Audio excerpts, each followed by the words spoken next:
kama ufanyi mazoezi hautaweza kitu kama hicho, ila mimi kwa sababu nimeamua nimejikita kwenye hii kitu, so nafanya mazoezi. Kwa hiyo hata maumivu nayosikia sio makali sana wala sio marahisi sana, nipo kati. Kwa hiyo nafanya mazoezi sana. Kuna kama misunderstanding fulani alitokea juzi, ulikuwa uwanjani pale, afu kuna muda ukawa kama umeshika, kuna sintofahamu kama ukashika simu hivi, kulikoni?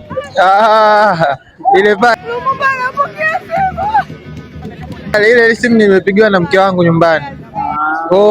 Kuna simu zingine utazinani, afu ukiangalia nilikuwa kwenye production kweli, si mechi iko live Crown Media, so nikashindwa kuvumilia, na ukiangalia timu kweli ilikuwa ni ya muhimu nyumbani. Mtu ndo kama hivyo tena. Hivyo. Noma sana. Kati ya mkao wa Lumumba na Nyerere bro, unaukubali sana?